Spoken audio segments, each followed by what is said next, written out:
Ravi de vous retrouver encore pour ces nouveaux numéros sur les ondes de la RTNC2 Développement avec notre invité, M.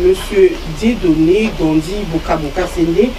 Nous abordons ce jour des questions touchant la CENI, l'attaque de biens des patrimoines de l'Église catholique, le 100 jours de Sama Lukonde ainsi que les efforts de développement en République démocratique du Congo. Encore une fois, Monsieur Gandhi, bienvenue et bonsoir. Bonsoir mademoiselle Laetitia et merci de m'avoir invité, d'avoir fait appel à moi pour pouvoir traiter de ces différentes questions liées à l'actualité de l'heure. Ok, merci. Encore une fois, bonsoir Monsieur Gandhi et bienvenue. En tant qu'analyste politique, comment analysez-vous les différents points de vue autour de la désignation du président de la Commission électorale nationale indépendante? Moi, je dis que on en fait une salade. Les élections ne se jouent pas au niveau de la présidence de la République ni à la présidence de la CENI. Normalement, si on était un État normal, avec une administration solide, on devrait plutôt mettre l'effort sur l'organisation des bureaux de vote avec les représentants de chaque parti politique ou des différents partis politiques dont les gens sont candidats à la présidence et puis des observateurs. Et quand dans chaque bureau de vote il y a une bonne organisation et puis un bon contrôle, une bonne inspection, on n'a pas besoin d'avoir le président de la CENI à côté. On peut prendre n'importe qui président de la CENI. Le président de la République ne doit pas s'impliquer. Les élections, c'est des élections citoyennes. Ce sont des citoyens qui doivent gérer au niveau de chaque bureau de vote, en dehors des gens qui sont nommés comme les présidents des bureaux de vote, les assesseurs et autres. Il doit avoir des observateurs, d'abord des électeurs. Et on n'allait pas faire une salade autour de la présidence de la CENI. C'est qu'il y a un business derrière. C'est pour ça qu'on met plus de paquets, plus de salade là-dessus. Et moi, je pense qu'on perd du temps inutilement. C'est la base. S'il y a un contrôle au niveau de la base, s'il y a un contrôle au niveau de chaque bureau de vote, je pense qu'on n'en serait pas là. On n'aurait pas de problème de désignation de telle ou telle personnalité. Voilà, Monsieur Gandhi, à cause, vous avez suivi là dans la semaine du manque de consensus chez les confessions religieuses, et certains militants de partis sont allés attaquer de biens et patrimoine de l'Église catholique avec des menaces verbales inquiétantes. Quel jugement cela vous donne-t-il? Bon, moi, le jugement d'abord, c'est que on politise tout, même ce qui ne devrait pas l'être, comme je vous l'ai dit lors de la première question. Les élections sont des élections citoyennes. Les politiques mettent trop de poids, de pesanteur là-dessus, ce qui fait qu'aujourd'hui, au niveau de l'opinion, les gens font n'importe quoi. On devrait d'abord, sur le plan de droit, puisqu'on dit qu'on va vers un état de droit, tous ces récalcitrants, tous ceux qui posent ce genre de problèmes, on devrait les interpeller. Ce n'est pas un problème de tel ou tel mouvement, etc. C'est le problème de l'État, c'est le problème de l'administration, dont tous les citoyens doivent être protégés, que ce soit des clergés, que ce soit des citoyens simples. De ce point de vue, on sait qu'il y a des caméras un peu partout, on filme tout, etc. On doit interpeller ces gens-là jusqu'à savoir, connaître qui sont les commanditaires. Vous avez suivi avec nous aussi, paraît-il, dans la semaine toujours, le président de la République, Félix-Antoine Tshisekedi Tshilombo, n'était pas d'accord avec ces malfrats. Ouais. Ben, c'est normal. C'est normal, puisque ces genres d'exactions, ces genres de comportements ne devraient laisser personne indifférent. Le tout, ce n'est pas montrer ou démontrer qu'on n'est pas d'accord, qu'on n'est pas... Mais il faut mettre en place des services qui permettent à ce que ces genres de mouvements ne puissent pas perdurer dans le temps. Sinon, ça fera tache d'huile et on sera incapable à un moment donné de pouvoir juguler cela. Qu'on puisse dire que ce n'est pas des actes acceptables, oui, mais aussi qu'on mette le moyen pour mettre hors d'état de nuire ce genre d'individus qui, pour des raisons politiques ou autres, menacent les biens ou les personnes. Vous avez un mot à dire au cardinal Ambongo et à la population congolaise? Ben, la population congolaise, comme le cardinal Ambongo, mais cela va aussi concerner l'ensemble des populations congolaises, l'ensemble des dirigeants politiques. C'est-à-dire qu'il faut avoir un esprit apaisé. Les élections, ce sont pas, certes, ce sont des hostilités, mais ce n'est pas une question de vie et de mort. C'est une question d'être démocrate, de se choisir les responsables, les dirigeants qu'il faut. Que ce soit X ou Y, en fait, tout le monde devrait regarder dans la même direction pour le développement du pays. Mais le problème, c'est que si ça pose problème aujourd'hui au Congo démocratique, c'est que c'est un problème d'intérêt particulier, des mesquineries par rapport à leur propre développement, leur propre vie. Puisque si c'était pour des raisons de développement du peuple congolais dans la majorité, tout le monde devrait être d'accord de se choisir des dirigeants, que ce soit les gens de tel ou tel parti X ou Y. L'important, c'est que après les élections, tout le monde regarde dans la même direction, la direction du développement, la direction du bien-être des populations.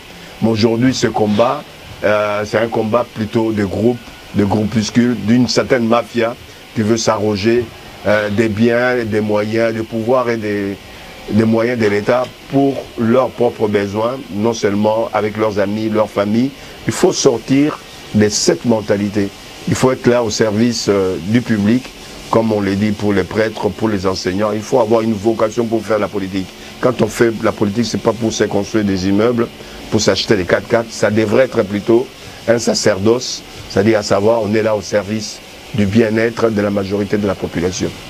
Et oui, on a suivi encore dans la semaine, toujours dans l'actualité, le gouvernement de Wario, dirigé par le Premier ministre Sam Alkonde, avait totalisé 100 jours. On a vu, ils ont organisé une messe d'action de grâce. On a remarqué même la présence du président de la République, Félix-Antoine Tshisekedi Tshilombo. Vous avez un mot sur ça? Oui, qu'on puisse aller prier, c'est une chose, hein, ça fait partie de la culture, de nos cultures, de nos différentes cultures. Qu'on puisse remercier Dieu, c'est une chose, mais je pense qu'il est temps qu'on puisse réellement être réaliste, qu'on puisse avoir dans notre esprit le réalisme. Quand un gouvernement est en place, c'est pour mener des actions en direction du peuple. Ce n'est pas Dieu qui fera la place du peuple. Dieu nous a créés, certes, mais ce n'est pas lui qui va améliorer les conditions de vie des uns et des autres. Quel que soit le nombre d'heures de prière qu'on peut avoir, si on ne se met pas réellement à travailler dans le bon sens, je ne pense pas qu'il y aura des résultats. La prière, c'est une chose, c'est psychologique, ça donne l'élan, ça donne la force de, etc. Mais le tout, c'est que l'homme doit travailler pour son devenir, pour le devenir de son pays. On ne doit pas se limiter simplement à des incantations. Des incantations, on a vu ce que ça a donné depuis 60 jusqu'à ces jours. Les résultats est presque nul. Est presque nul quand on compare les moyens que l'État a et la situation du peuple congolais aujourd'hui. Ça pose un problème. Et par rapport, il y a plusieurs ministères. Il y a un ministère qui vous a cité. Ils ont bien travaillé pendant ces 100 jours. Moi déjà, je reconnais la volonté qui est celle du président de la République. Je reconnais ses engagements, j'approuve ses engagements, sa volonté. Mais simplement au niveau de la traduction sur le terrain, je ne suis pas de ceux qui peuvent approuver, applaudir. J'ai toujours, même à travers vos ondes de... Le président, il ne peut pas faire tout seul. Je le sais, mais ça pose un problème, puisque quand on veut arriver à un objectif, on se donne les moyens. Quels moyens le gouvernement s'est donné? On est aujourd'hui dans un pays où, pour des raisons ou d'autres, on n'a pas beaucoup de moyens financiers et matériels. Je ne comprends pas comment tous ces hommes politiques sont tombés d'accord pour avoir un gouvernement pléthorique. On est sorti déjà du gouvernement Ilunga Kamba qui était pléthorique. Là, c'est aussi pléthorique. Si on met en place un gouvernement et des ministères, ça suppose qu'on a des moyens sur des politiques qu'on veut mettre en place. Avec 60 ministres ou 65 ministres, que voulez-vous mettre en place comme politique? On peut mettre les politiques qu'on veut. Quels moyens nous aurons? Moi, je pense que ce gouvernement-là aurait pu être un gouvernement resserré, limité à un nombre de ministères autour d'une vingtaine par rapport aux objectifs précis jusqu'à 2023. On devait dire ce gouvernement, ce sera un gouvernement sur 3 ou 5 axes, notamment la santé, l'éducation, l'économie et d'autres postes ministériels. 3 à 5 axes. Et limiter le nombre de ministres pour faire en sorte qu'on ait des moyens qui puissent soutenir les différentes politiques que le gouvernement aurait pu mettre en place. Aujourd'hui, on a un gouvernement pléthorique. Pourquoi ne pas avoir un ministère, par exemple, je prends un exemple, le ministère de l'Éducation nationale. un ministère de l'Éducation nationale avec qui regarde tout ce qui touche l'enseignement depuis la maternelle jusqu'à l'université, y compris jeunesse et sport, puisque l'éducation ne doit pas être simplement l'instruction, comme on le fait, mais aussi il faut qu'il y ait l'éducation sportive avec. Regarde, quelle est l'image du Congo quand ils vont dans des compétitions internationales? C'est nul. C'est pas puisqu'on n'a pas de compétences au niveau du sport, c'est pas puisqu'on n'a pas des gens qui peuvent nous ramener des médailles et autres, c'est puisqu'il n'y a pas une politique de l'enseignement physique, on n'a pas une politique de la jeunesse et du sport. Il faut former les jeunes, nos jeunes, dans l'adage qui dit un corps sain dans une âme saine. Il faut former à la fois les esprits, il faut former le côté intellectuel, mais il faut aussi former le côté physique pour qu'il y ait un équilibre. Mais on a délaissé depuis des décennies le côté formation physique, et on a délaissé le côté sportif, etc. On forme des jeunes, même déjà un côté intellectuel, ça pose un problème puisque l'enseignement, c'est un enseignement aujourd'hui au rabais. Quels citoyens nous formons pour demain? Ça pose un problème. C'est pour ça que je dis que le gouvernement devait être un gouvernement resserré, réduit à une vingtaine de ministères. Ça pose un problème. Ça pose un problème puisque poser des questions à un certain nombre de ministères ou des cabinets, ils ont des fois des problèmes de fonctionnement. Il y a déjà ce problème-là de moyens. Comment est-ce qu'ils peuvent mettre en place des politiques et financer ces politiques? Première interrogation. Deuxième interrogation, au niveau des attributions, vous verrez qu'à un moment donné, il y a certains ministères qui se chevauchent. Il y a des conflits au niveau des attributions. Pourquoi? Puisqu'on a saucissonné un certain nombre de ministères, alors que pour une certaine cohérence, il fallait avoir un esprit de corps. L'économie, j'ai parlé de l'enseignement, l'économie. Pourquoi avoir un ministère de l'économie, avoir un ministère des petites et moyennes entreprises, avoir les ministères... Tout ce qui ressort de l'économie, on devrait mettre tout ça ensemble. Les ministères des Affaires étrangères devaient travailler en conformité avec le ministère de la Coopération. On n'a pas besoin de deux ministres. Un seul ministre pour les Affaires étrangères, peut-être avec un vice-ministre, c'est largement suffisant. Non, il ne faut pas. C'est pour ça que moi j'ai dit tout est faussé. Puisqu'on commence par... le gouvernement de l'Union... Non, mais ce n'est pas d'union, c'est un gouvernement des partis. Il faut d'union, oui, l'objectif c'était ça. Mais il ne fallait pas plutôt privilégier les partis politiques, il fallait privilégier le peuple. En privilégiant le peuple, on allait réduire le nombre... Tout le monde ne peut pas être ministre. Tous les partis politiques ne peuvent pas envoyer des ministres dans le gouvernement. Il y a pas mal de postes, il y a pas mal de responsabilités, même des études. Ils peuvent être dans l'opposition comme au pouvoir et transmettre leurs idées. Pourquoi être ministre? Quand ils sont ministres, ils n'ont même pas d'idées. Ce ne sont même pas les ministres qui ont des idées, ce sont d'autres personnes qui ont des idées. Il faut un gouvernement réduit, efficace, avec des moyens. Puisque moi, je ne peux pas m'attaquer au gouvernement des warriors. Ce n'est pas de leur faute. Ils sont là, ils sont peut-être des warriors, des combattants sans armes, qu'est-ce qu'ils peuvent faire? Ici, les armes, ce n'est pas les armes, ici, c'est des moyens financiers. Moi, je suis, admettons, ministre de l'information ou de la communication ou autre. Je prends l'exemple de votre télévision. J'espère que vous n'allez pas couper cela. Une télévision nationale, il faut des moyens énormes. Il faut que vous ayez des caméras, il faut que vous ayez une logistique moderne qui suivent, qui vous permettent de travailler dans des conditions acceptables aujourd'hui. Pour ça, il faut des moyens. Mais comme les moyens sont réduits, donc il arrive qu'il y ait des carences ici ou là et ça pose un problème. Donc je ne veux pas m'étaler là-dessus, ça me pose un problème au niveau de notre administration, de notre État par rapport aux moyens. Les moyens réduits, il faut qu'on ait un gouvernement avec une voilure qui corresponde aux moyens que nous avons. Moi j'ai dit au président de la République, quand il va réformer peut-être le prochain gouvernement, il faut qu'il tienne compte de cela. Il n'a pas besoin de répondre aux besoins des partis politiques. Il doit, au premier chef, répondre aux besoins des populations. Répondre aux besoins des populations, il faut mettre des warriors, mais resserrés, réduits, mais avec des moyens qui suivent. Que chaque ministère ait des moyens de sa politique. Aujourd'hui, il y a des ministres qui sont des bons ministres, qui ont bien mis en place des politiques, mais il manque de financement. Quand tu regardes les trous qu'il y a dans notre ville de Kinshasa, il faut attendre 6 mois pour pouvoir recouvrer ces trous-là. Ça pose un problème de moyens. S'il y avait des moyens, on n'aurait pas de trous. Et ces trous aussi occasionnent des bouchons énormes. ça occasionne des bouchons énormes, alors que c'est des petits trous qu'en une semaine, on peut, par exemple pour l'avenue Ngoum, en moins d'une semaine, on peut, des Kitambo magasin jusqu'à, je ne sais pas, parler de Marbre, même jusqu'à Météo, essayer de couvrir ces trous-là. On ne le fait pas, pourquoi? Puisque par manque de moyens. S'il y avait des moyens, je pense qu'on l'aurait fait volontiers. Mais un pays, un grand pays, qui se dit potentiellement riche, mais on ne voit même pas où passent ses richesses. Et le peuple est aussi en droit de se poser la question. Il y a des gens qui détournent des millions. Mais ces millions-là auraient pu servir à régler ce genre de petits problèmes.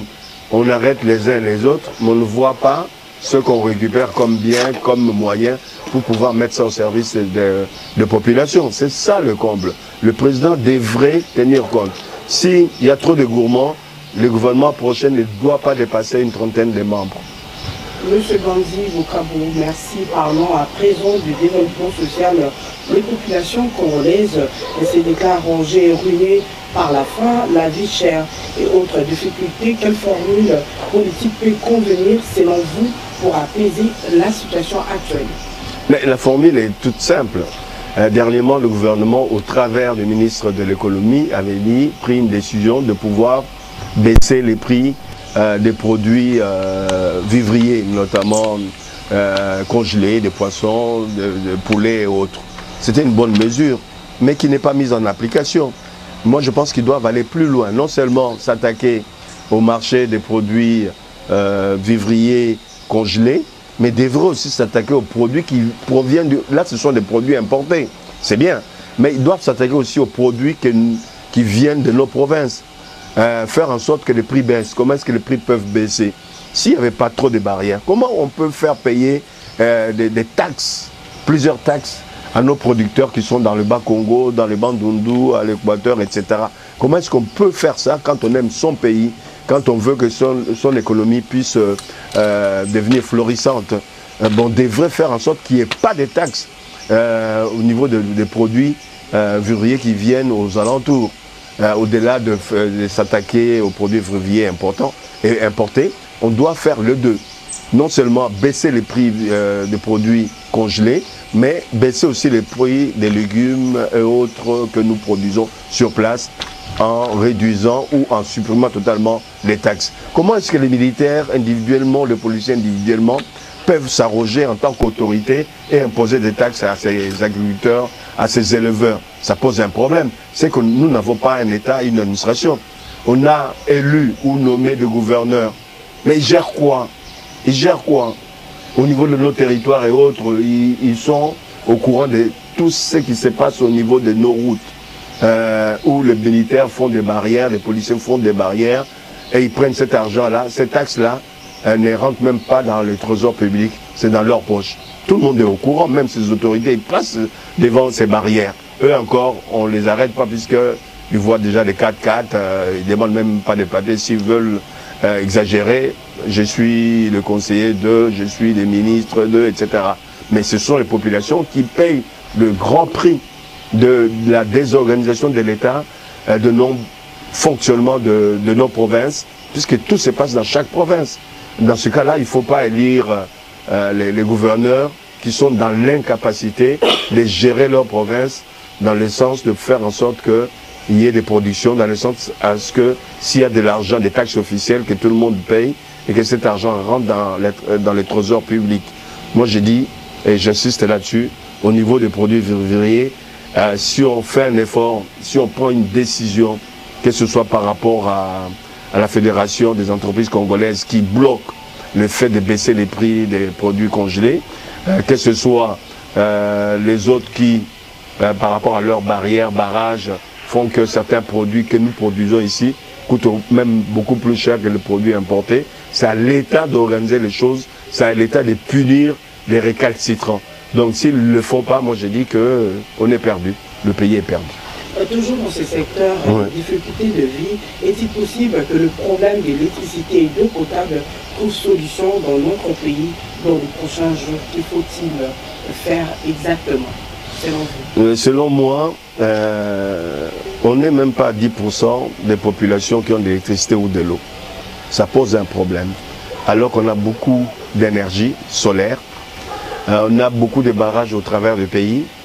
Je pense qu'il faut multiplier les efforts et trouver des moyens pour pouvoir mettre en place des petits barrages dans chaque localité.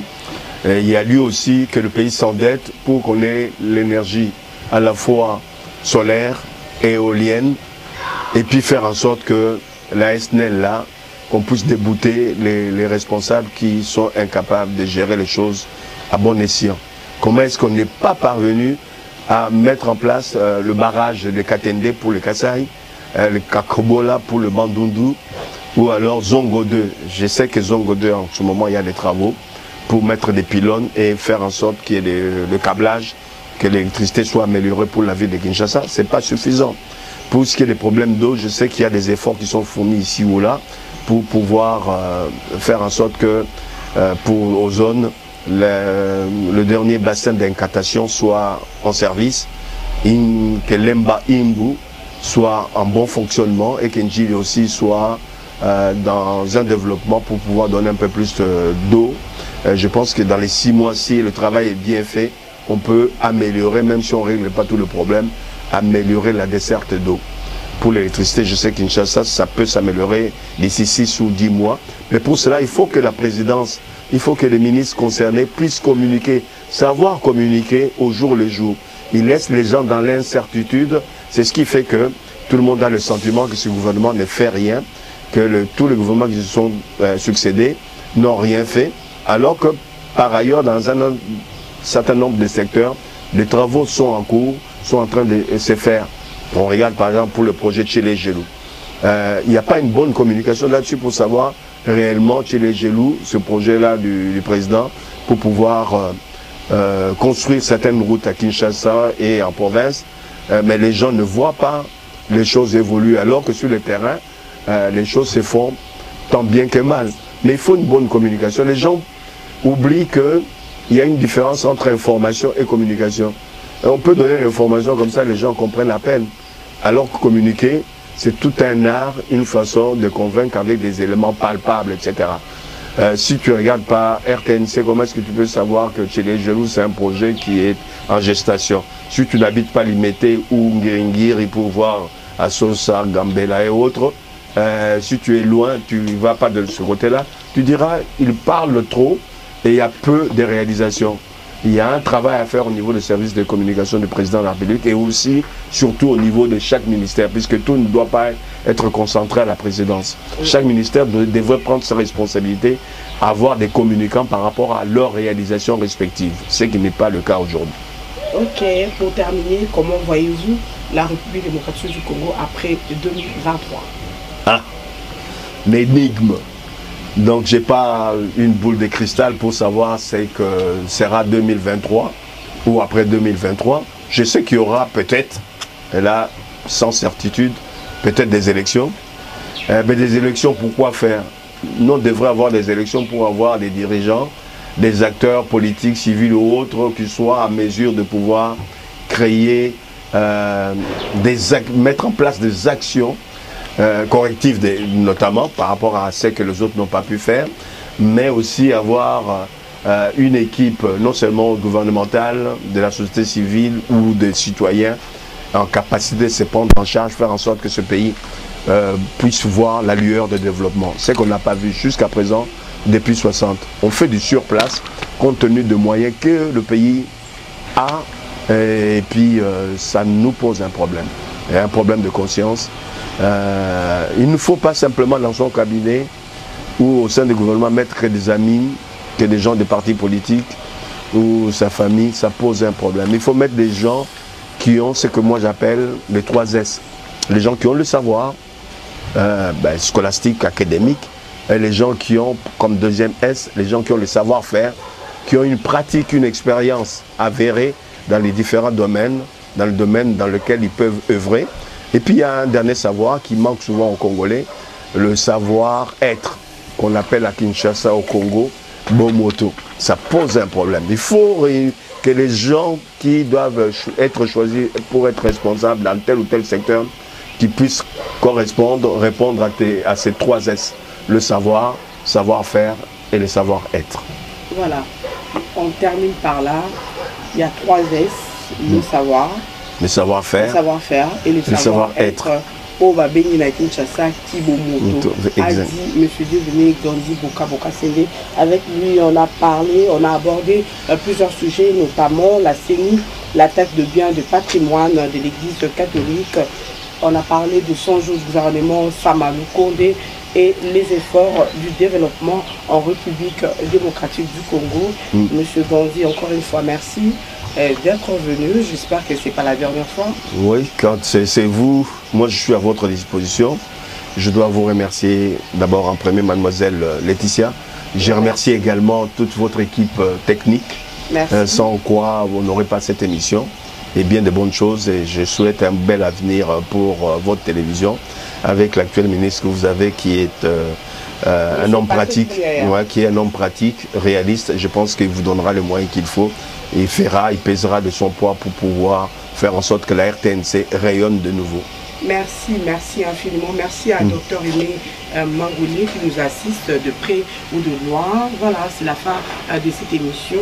La vie est la somme de nos bonheurs, malheurs, plaisirs et regrets accumulés, dit un adage. Merci d'avoir suivi cette émission. C'était Zoom sur la RTNC2 Développement, mesdames et messieurs. Encore une fois, merci et bonsoir. À la prochaine.